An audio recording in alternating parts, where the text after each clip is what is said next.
क्या आप जानते हैं कि हैदराबाद भारत का हिस्सा नहीं था? जी हां, 15 अगस्त 1947 के दिन पूरे भारत को अंग्रेजों से आजादी तो मिल गई थी, लेकिन उस वक्त हैदराबाद भारत का हिस्सा नहीं था। उस वक्त हैदराबाद ने खुद को एक स्वतंत्र राष्ट्र अनाउंस कर दिया था। दरअसल जब भारत आजाद हुआ तो उस वक्त भारत में टोटल 562 रजवाड़ों का राज था, जिसमें से सिर्फ 3 को छोड़कर सभी ने भारत के साथ आने का फैसला किया। ये 3 रजवाड़े थे। कश्मीर, जूनागढ़ और हैदराबाद कहते हैं कि उस वक्त हैदराबाद देश की सबसे बड़े रियासतों में से एक था, जिसे चला रहा था निजाम उस्मान अली खान। उस वक्त हैदराबाद की रियासत के रुतबे का अंदाजा आप इस बात से ही लगा सकते हैं कि अंग्रेजों के जमाने में भी हैदराबाद के पास अपनी अलग पोस्टल सर्विस, रेलवे सर्विस और एक बड़ी खुद की आर्मी थी। लेकिन यहां तो मुसीबत ये थी कि निजाम ने यह साफ कर दिया था कि वो ना तो पाकिस्तान के साथ जाएंगे और ना ही भारत के साथ।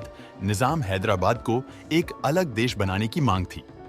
उन्होंने ये तक कह दिया था कि अगर जरूरत पड़े तो वो भारत पर हमला करने के लिए भी तैयार है। निजाम के इस कड़े रुख के बाद आजाद भारत के पहले प्रधानमंत्री पंडित जवाहरलाल नेहरू और उनके मंत्रियों के लिए भी ये बात बहुत चिंता का विषय हो गई, क्योंकि पंडित जवाहरलाल नेहरू को ये सब मालूम था कि निजाम की ताकत कितनी है और वो क्या चाहते हैं। ऐसे में उस वक्त सरकार भी कोई ठोस कदम उठाने से हिचकिचा रही थी।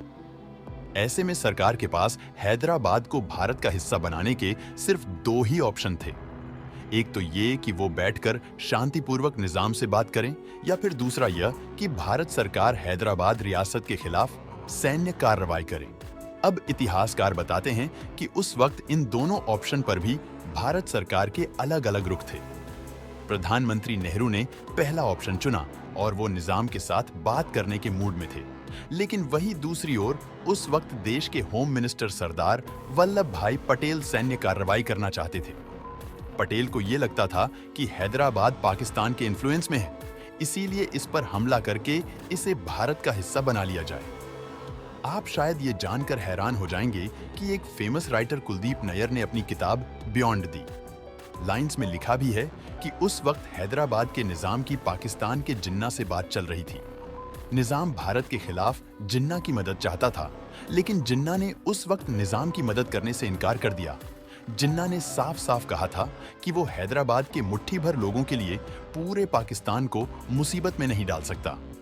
इतिहासकारों की माने तो हैदराबाद के निजाम उस वक्त बातचीत के बाद हैदराबाद को भारत में शामिल करने के लिए राजी हो सकते थे, लेकिन एक शख्स था जो निजाम को भारत के खिलाफ भड़काता जा रहा था, और वो शख्स था कासिम रिजवी। हैदराबाद के हजारों कट्टरपंथी मुस्लिम रजाकारों का प्रमुख था।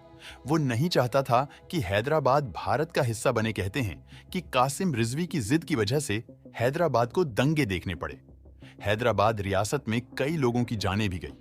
लोग कहने लगे कि आखिर भारत सरकार हैदराबाद को लेकर इतना नम्र रुख क्यों अपना रही है। इसी दौरान एक वक्त ऐसा भी आया जब निजाम भारत सरकार के दखलंदाजी से परेशान हो गए और धमकी तक दे डाली, वो पाकिस्तान के साथ चले जाएंगे। इतना ही नहीं, हैदराबाद के निजाम ने विदेशों से हथियार खरीदना भी शुरू कर दिया था। कहते हैं कि सरदार पटेल ने एक बार खुद भी हैदराबाद रियासत के निजाम से यह रिक्वेस्ट की थी कि वो भारत के साथ आ जाए, लेकिन निजाम ने उस वक्त भी पटेल के रिक्वेस्ट को नकार दिया और एक स्वतंत्र राष्ट्र की मांग पर अड़ गए थे। लेकिन जब सरदार पटेल ने बातचीत का आखिरी दांव भी लगाकर देख लिया, पटेल ने यह फैसला कर ही लिया कि अब सैन्य कार्रवाई होनी चाहिए। अब इसके लिए मीटिंग बुलाई गई थी। इस मीटिंग में भारत के उस वक्त के सेनाध्यक्ष जनरल रॉबर्ट बूचर भी थे। कहा जाता है कि बूचर ने इस मीटिंग में सरदार पटेल के फैसले पर असहमति जताई। बूचर को इस बात की चिंता थी कि अगर भारत में हैदराबाद पर हमला किया तो हो सकता है कि पाकिस्तान की सेना इसके जवाब में कोई कार्रवाई करे, और उस वक्त भारत 2-2 मोर्चे पर डटे रहने के लायक नहीं था। इसके बाद सरदार पटेल ने हैदराबाद के खिलाफ सैनिक कार्रवाई को अंतिम रूप दिया। 2 बार हैदराबाद में घुसने की तारीख तय की गई, लेकिन राजनीतिक दबाव के चलते इसे रद्द करना पड़ा। इसके बाद निजाम ने उस वक्त की गवर्नर जनरल राजगोपालाचारी से पर्सनली रिक्वेस्ट की कि वे ऐसा ना करें, जिसके बाद इसे लेकर गवर्नर जनरल राजगोपालाचारी और नेहरू के बीच बैठक हुई और दोनों ने कार्रवाई रोकने का फैसला किया। फिर निजाम की रिक्वेस्ट लेटर का जवाब देने के लिए रक्षा सचिव H.M. पटेल और वीपी मेनन की बैठक बुलाई गई। इससे जुड़ी कहानी बड़ी ही मजेदार है। दरअसल इतिहासकार बताते हैं कि जब पत्र का जवाब देने के लिए मसौदा तैयार हुआ तो तभी पटेल ने ये घोषणा कर दी कि भारत की सेना तो हैदराबाद में घुस चुकी है और ऑपरेशन पोलो शुरू हो चुका है। सुबह से रोकने के लिए अब कुछ नहीं किया जा सकता। जी हां, मेजर जनरल जे.एन. चौधरी की लीडरशिप में 13 सितंबर 1948 को भारत की सेना ने हैदराबाद रियासत पर हमला बोल दिया। 5 दिनों तक चले ऑपरेशन पोलो में कई लोगों की जानें गई। इस कार्रवाई में 1400 रजाकार मारे गए। हैदराबाद के 800 जवान भी मारे गए। भारतीय सेना ने अपने 66 जवान खोए, जबकि 97 जवान घायल हुए। आखिरकार 17 सितंबर 1948 को हैदराबाद के निजाम को भारत के आगे झुकना ही पड़ा और इस तरह हैदराबाद भी भारत का हिस्सा बन गया। हैदराबाद को भारत का हिस्सा बनाने में महत्वपूर्ण भूमिका निभाने वाले लौह पुरुष सरदार वल्लभ भाई पटेल जी को हमारा नमन।